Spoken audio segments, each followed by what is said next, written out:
لے انہوں نے کہا یہ ہم نے کتاب میں پڑھا کہ ہمارے نبی نے فرمایا ہے بغل کے بال صاف کر لیا کرو، ہمارے نبی فرمایا ناف کے نیچے کے بال اتنے دن پہ صاف کر لیا کرو۔ اس طرح سے دیکھیں آپ کہ بیٹھ کر کے پیار سے اپنے بچوں کو سمجھائیں۔ اس طرح سے جب بچے بڑے ہوتے ہیں تو پھر ان کو خواب ہوتا ہے، پھر ایک جو ہے گندا سا پانی نکلتا ہے، پھر اس کے بعد ہمارے اسلام میں یہ ہے کہ اس کو غسل کیا جائے، اس کو اسلام کہتے ہیں۔ اس طرح سے تعلیم دیں۔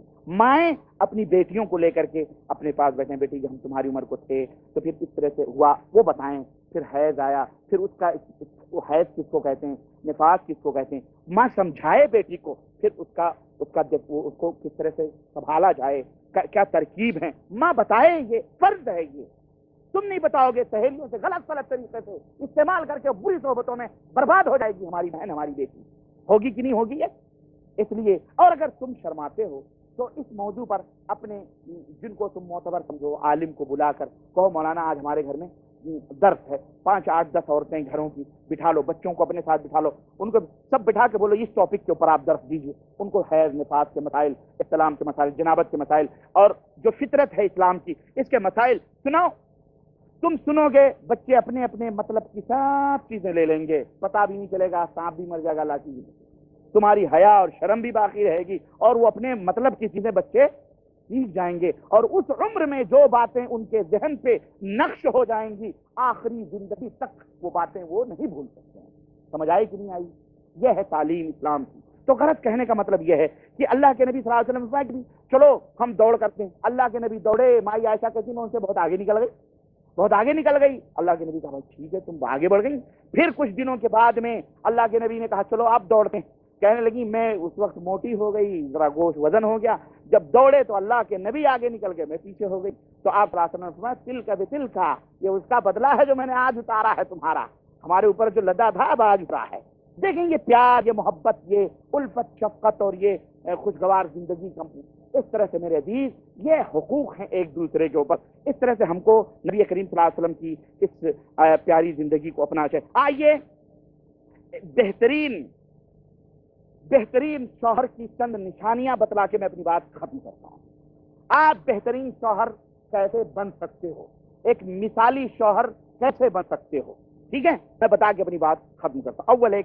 نمبر 1 بہترین شوہر وہ ہے جو اپنی بیوی کے ساتھ اچھے اخلاق اور پیار و محبت سے زندگی گزارتا ہے، وہ بہترین شوہر ہے۔ نمبر 2 بہترین شوہر وہ جو حقوق ادا کرنے میں اپنی بیوی کی کوتاہی نہیں کرتا ہے، نہ ہی کوئی غفلت کرتا ہے۔ نمبر 3 بہترین شوہر وہ ہے جو اپنے بیوی ہی کا ہو کے رہے، اجنبی عورت کے اوپر کبھی غلط نہ ڈالے۔ نمبر 4 بہترین شوہر وہ ہے جو بیوی کو اپنے عیش و آرام میں شریک رکھے، اپنے عیش و آرام میں شریک رکھے۔ اس کا مطلب یہ ہے جب تم سعودیہ نہیں آئے تھے تو فقیر تھے، جھوپڑی تھی، وہ تمہارے ساتھ تھی۔ جب تم سعودیہ آ گئے ایسے کیسز بہت ہوئے ہیں، سعودیہ آئے، ڈالر آیا، ریال شروع ہو گیا، جیب میں ریال آیا، ادھر ریال، جھگڑے شروع ہو گئے، اس کو طلاق دے دیا۔ اب بڑے گھر میں شادی کرنی ہے اپنے بیٹے کی، کس کے گھر میں؟ بڑے۔ جب عیش کے دن آئے، مزے کے دن آئے، خوشحالی کے دن آئے، غریب بیوی کو تم نے دودھ میں مکھی جیسے نکال کے پھینک دیتے ہیں ایسے تم نے پھینک دیا، اور بڑے سیٹھ کے ہاں اب کوکر آ رہے ہیں، اور کیا آ رہے ہیں، فریج آ رہے ہیں، ٹی وی آ رہے ہیں، VCR آ رہے ہیں، سب آ رہے ہیں، اور وہ غریب بیچاری کی سکتی حرام۔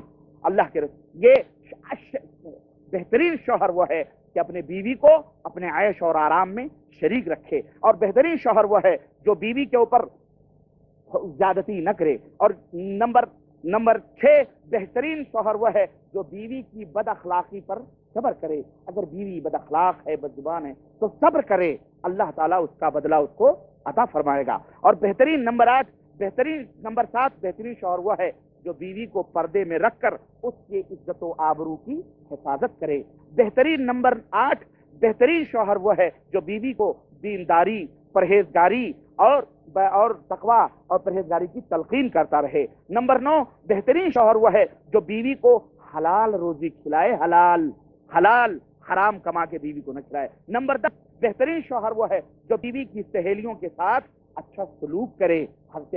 حضرت خدیجۃ الکبریٰ کی سہیلیوں کے ساتھ اللہ کے نبی جب گوشت ذبح ہوتا تھا، بکرا ذبح ہوتا تھا، تو سب سے پہلے اللہ کے نبی اس گوشت کو اپنے پہلی بیوی خدیجۃ الکبریٰ کی سہیلیوں میں تقسیم کرایا کرتے تھے اور کہتے تھے یہ میری بیوی کی سہیلیاں تھیں. سمجھ رہے ہیں؟ تو اپنے بیوی کی سہیلیوں کا بھی خیال رکھے، ان کے ساتھ بھی حسن سلوک کرے. بہترین شوہر وہ ہے جو بیوی کو ذلت و رسوائی سے بچائے، کسی ایسی جگہ نہ بھیجے، کسی ایسی بات کوئی ایسی بات نہ کرنے دے کہ کل کو کچھ ہوا تو اس کی عزت و آبرو لٹے. اس کی کوئی عورتیں ہوتی نا ادھر ادھر کی ملانے والی، تو اس کو اپنی بیوی کو منع کرے، دیکھو فلاں سے ایسی بات نہیں کرنا، ایسی بات نہیں کرنا، ورنہ یہ لوگ پیٹ میں ان کے پانی نہیں پچتا، یہ ادھر ادھر بلو وائرلیس کی طرح پہنچا دیتی ہیں. حرام ہے، روکے، اس کو ذلت و رسوائی سے بچائے. بہترین شوہر وہ ہے جو بیوی کے اخراجات میں بخیلی نہ کرے بلکہ کھلے دل سے اپنے بیوی کے اخراجات کو پورا کرے. اور نمبر 13 اور آخری بات، بہترین شوہر وہ ہے جو بیوی پر اس طرح کنٹرول رکھے کہ وہ کسی برائی کی طرف نظر اٹھا کے نہ دیکھے. تو یہ چند حقوق تھے میاں اور بیوی کے، جو قرآن و سنت کی روشنی میں نے آپ حضرات تک پہنچانے کی کوشش کی ہے. اللہ سے دعا ہے کہ اللہ ان ٹوٹی پھوٹی باتوں کو قبول فرمائے اور اللہ ہم سب کو عمل کرنے کی توفیق عطا فرمائے. آمین یا رب العالمین. وصلی اللہ علی نبینا محمد وعلی آلہ وصحبہ اجمعین. السلام علیکم.